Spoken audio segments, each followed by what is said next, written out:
Halo teman-teman, kali ini kita masuk pada subbab 4.2 mengenai tumbukan. Baik, mungkin saat SMA teman-teman sudah mengenal mengenai tumbukan. Di perguruan tinggi juga akan kita mengenal tumbukan, namun dengan variasi soal yang mungkin lebih sulit daripada saat dulu SMA. Kita bahas dulu sederhananya tumbukan. Kita tahu tumbukan tersebut dapat dibagi ke dalam tiga bagian ya. Saya tulis tumbukan. Tumbukan itu dapat mengalami tiga kejadian, yaitu tumbukan lenting sempurna ya, lenting sempurna.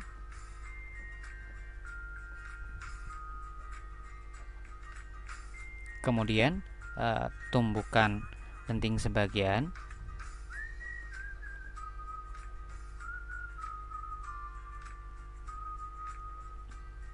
Lenting sebagian.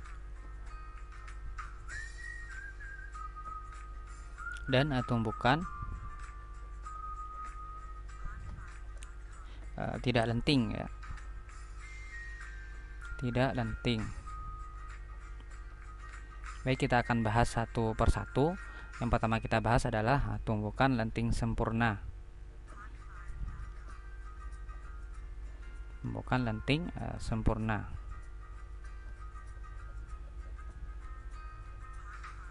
Sempurna ya, sempurna. Nah, pada tumbukan lenting sempurna ini akan berlaku dua hukum kekekalan ya. Yang pertama akan berlaku hukum kekekalan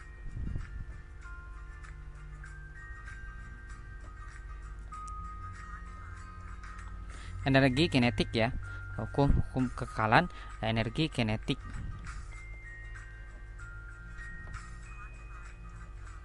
Jika dia bertumbuh secara sempurna akan berlaku kekekalan energi kinetik.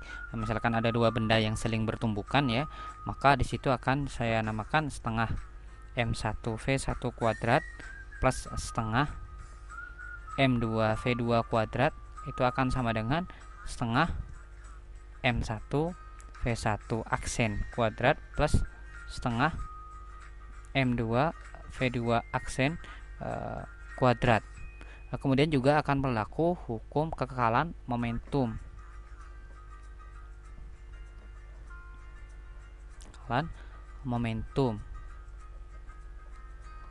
Di mana momentum awalnya sama dengan momentum akhirnya. Saya tuliskan momentum adalah M. Misalkan ada dua benda yang bertumbukan lagi, M1V1 plus M2V2, itu akan sama dengan M1V1 aksen plus M2V2 aksen. Nah, dari dua persamaan ini kita dapat olah sehingga nantinya akan mendapatkan persamaan baru ya. Baik, akan coba kita olah dari dua persamaan ini. Kita olah pada slide selanjutnya. Nah, kita mulai dari yang energi kinetik terlebih dahulu.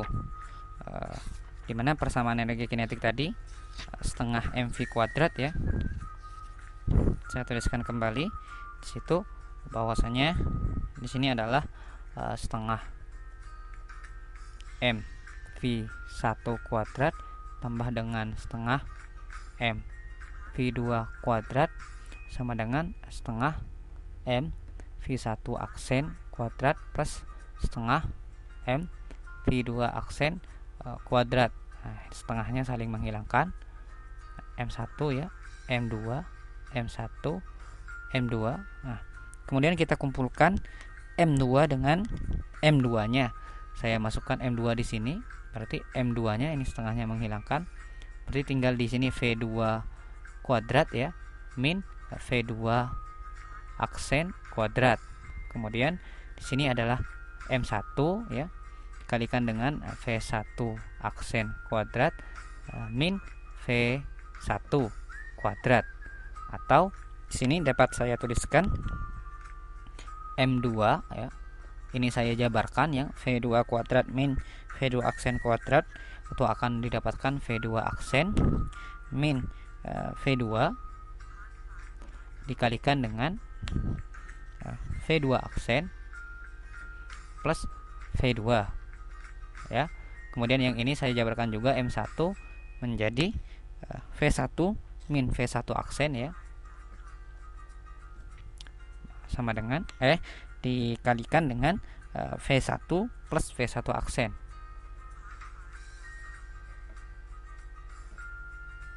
Nah, sama ya.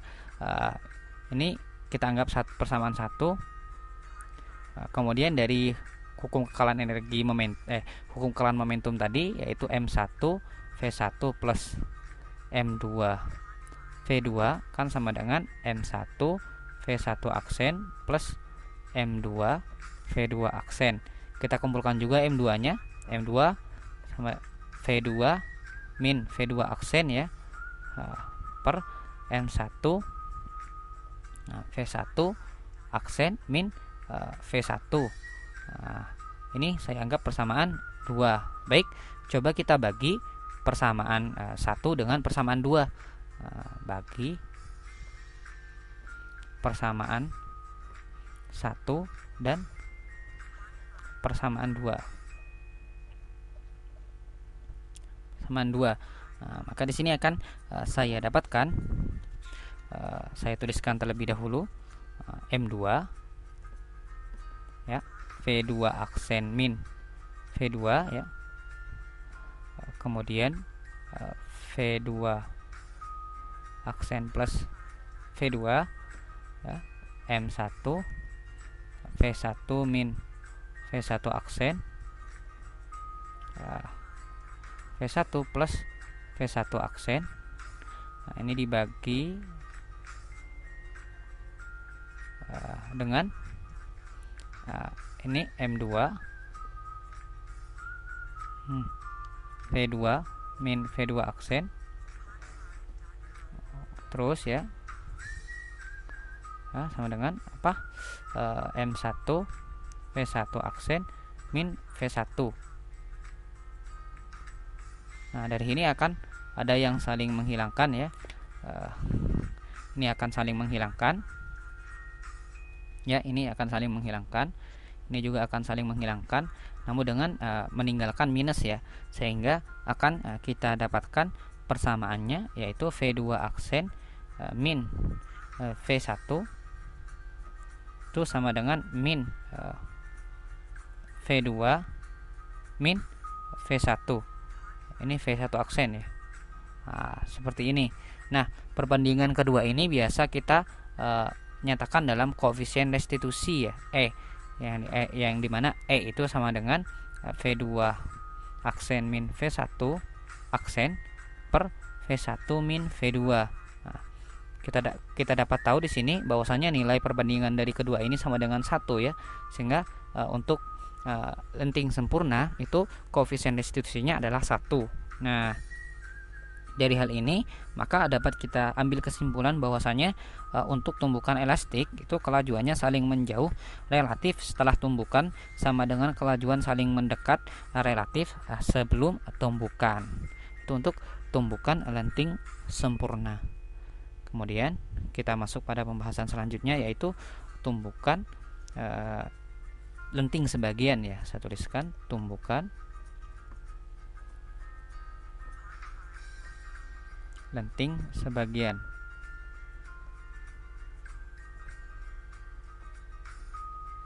Dimana pada tumbukan lenting sebagian ini hanya berlaku di sini, hanya berlaku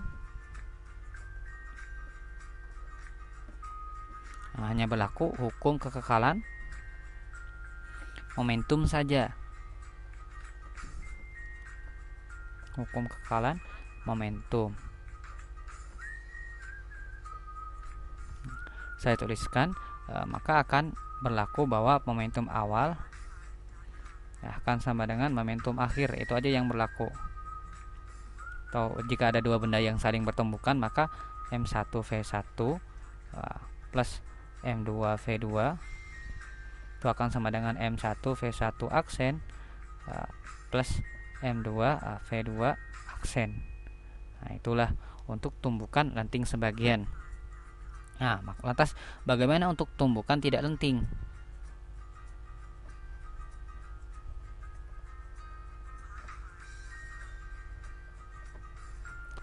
tumbukan tidak lenting.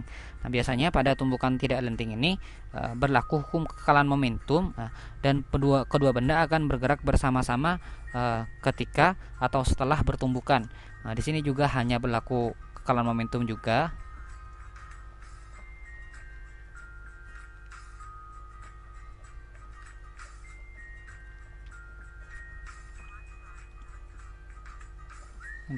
Namun kedua benda setelah bertumbukan akan bergerak bersama-sama.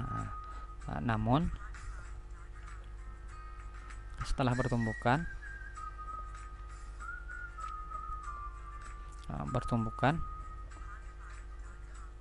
kedua benda akan bergerak bersama-sama.